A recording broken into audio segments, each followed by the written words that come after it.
got Wi-Fi this time. Yeah, we're good. All right. So we're gonna be doing a coat hook out of 3/8 inch square bar. I'm gonna do it within a half hour, hopefully. Right now I've got the 3/8 inch bar in the gas forge right now. This is the North Carolina Tool Company forge.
On that bar.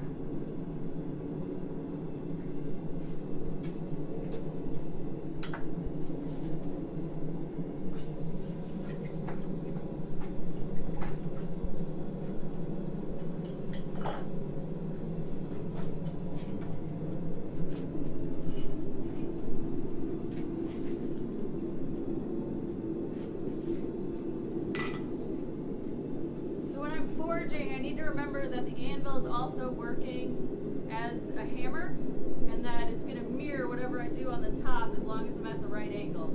So when I go to put that point on, I tilt the work up slightly and then I come in slightly at an angle with my hammer.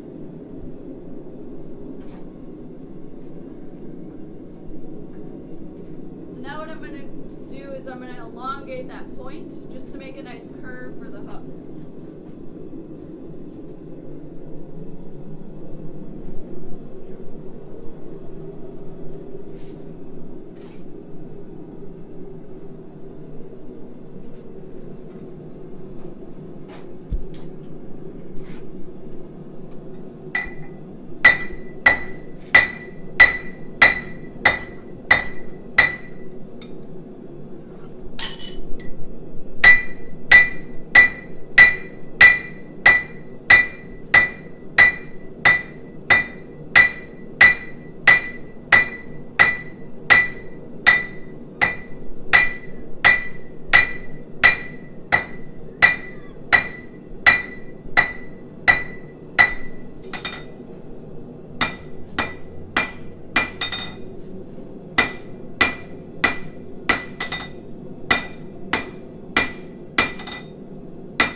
Getting a little bit more narrow through there.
lot of picture.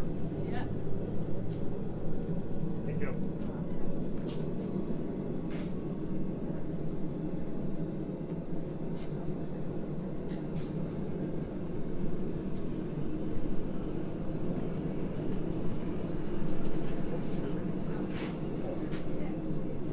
You got it there, Linda?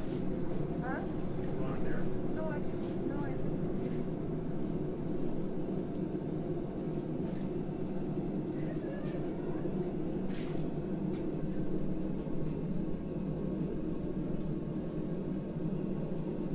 So the thinner the material gets, the quicker that it's going to heat up. So it's almost at temperature now, and we're shooting for like 2,000 degrees roughly.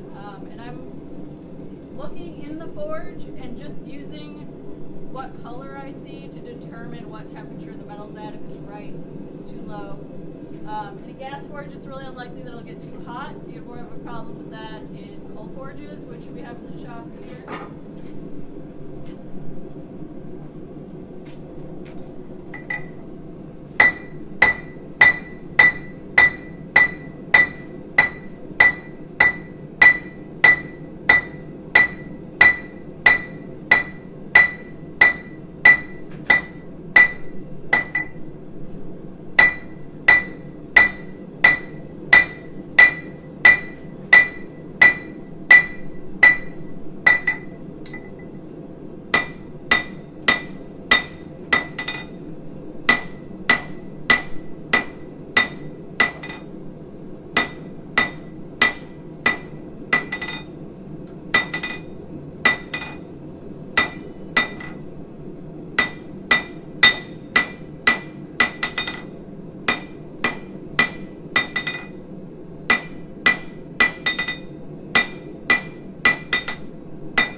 The edges.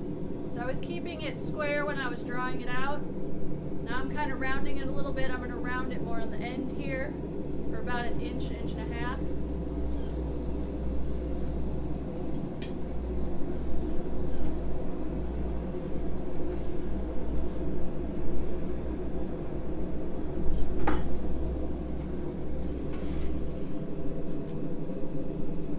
Someone mentioned that the piece of steel on the bottom of the anvil is probably going to fall down. Oh, this one?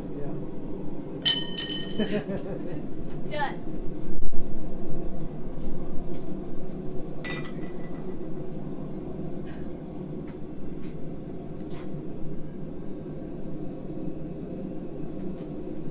think they were worried it was a tool. Oh, nope, not this time.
But it's rounder up here, and then I knock the corners down to about here, and then this is just square stock again. So the next step that I'm going to do is I'm going to curl this around and make a little pigtail on the end. And that's so when you make the hook part, you're not going to catch your arm on it.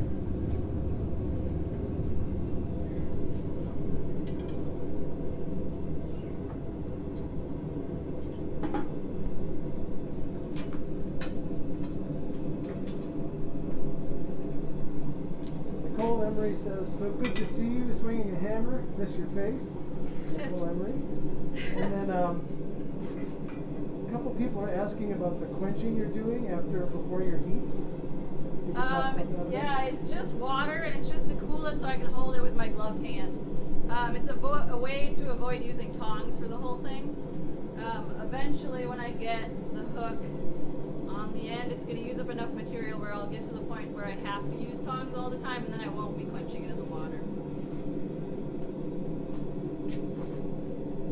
Where do you buy your steel stock from?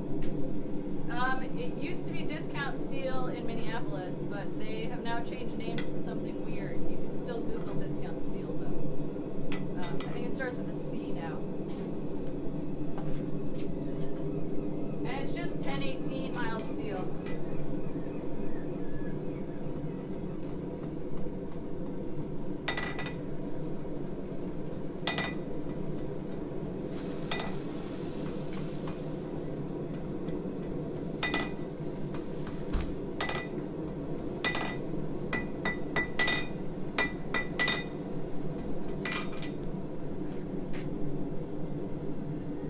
That's the first little pigtail. Now I gotta remember when I'm making the big hook that I actually have to hit directly on that, so it needs to be facing up on the anvil like that when I go to make the big hook, or my hook will be facing in the wrong direction.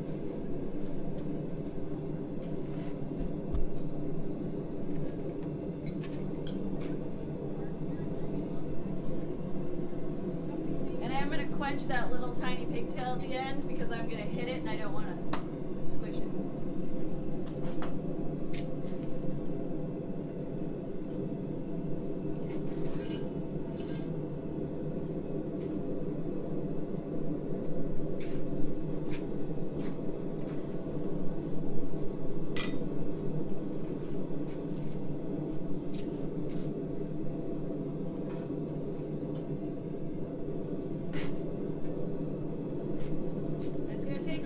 For this heat because I'm trying to move that heat back so I can make a bigger hook. This is kind of where you determine if you want a very long hook, something more like this, or if you want to do a smaller hook, because this is going to determine that. This is the bend we're doing right now.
It's all about line quality. So I'm looking at this line that I'm making, trying to get it to just be a pleasing line for the eye.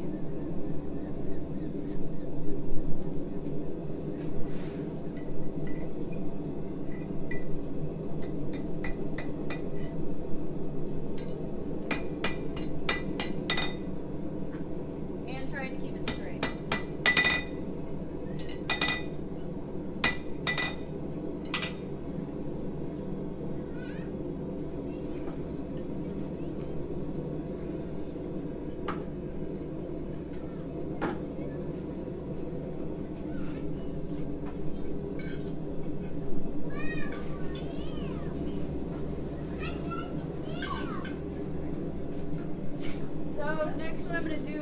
put a twist in the bar, and it's just going to give it some interest. I'm going to use this, which is called the leg vise right here. And then I'm just going to use what we call a twisting wrench, but it's essentially just a wrench. This one actually has two handles welded onto it, but generally there's only this one. And that just gives you leverage.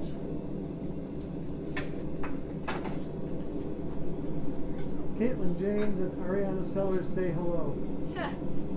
Hi guys.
To grab this piece of bar.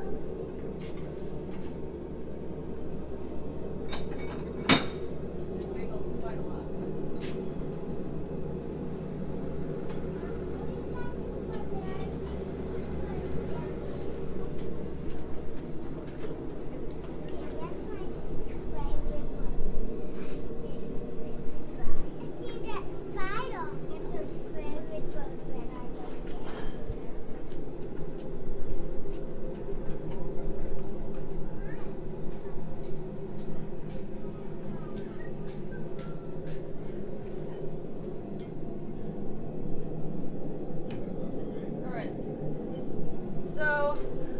Another type of twisting wrench. Bending fork is also what it's called. This one fits the 3/8 inch bar, so I should be able to twist it with this instead of that.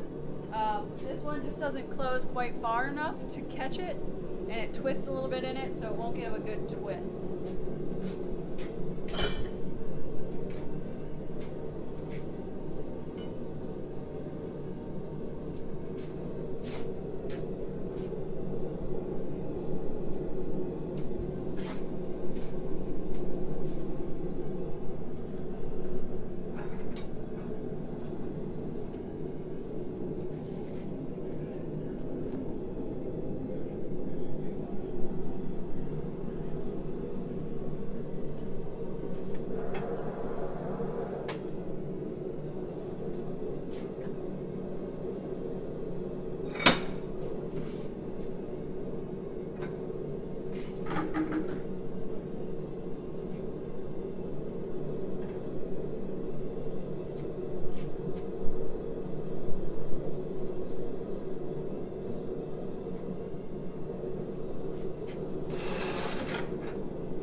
bar, and then give it a little pad so you have something to put your screw in to drill it into the wall.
prefer gas to charcoal? I use both intermittently. So I use coal usually for forge welding and other small spot heating stuff. But if I'm doing a production run of anything, I prefer gas because I can throw everything in there at one time. They won't burn.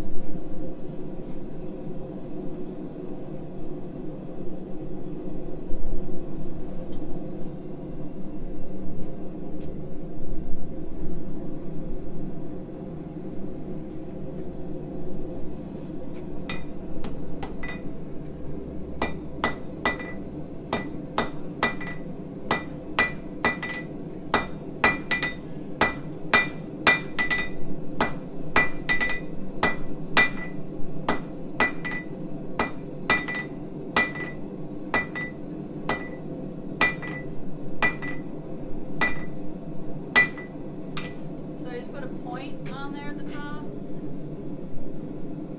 I like self-torture. I'm going to do a leaf at the end.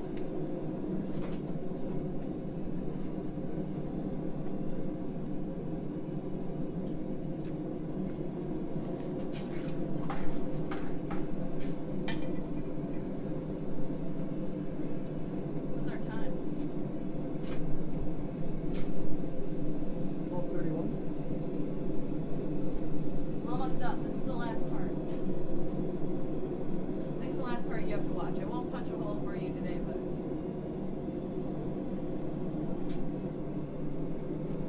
And where did you learn blacksmithing? mostly Penland School of Craft in North Carolina.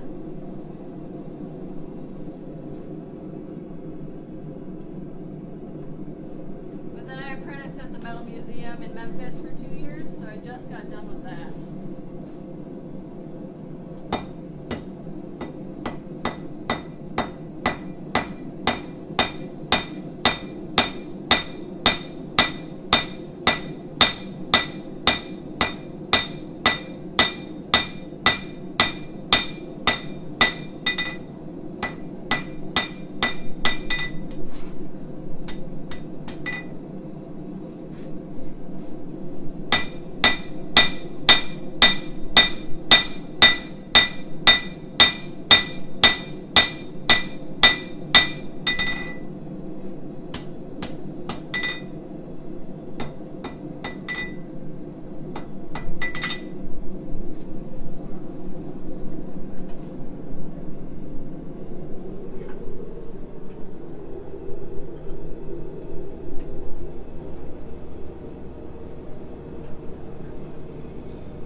Adjustable wrench, I can just put it back in the vise, grab down here where I made it thinner, and twist it so that this would sit flat against the wall. So this would be the back. So that twist is beautiful plus very utilitarian because, you know, when you put your hook the wrong direction or this gets a little moved, you'll be able to just bring it back and no one will notice because it'll just add to the twist a little bit.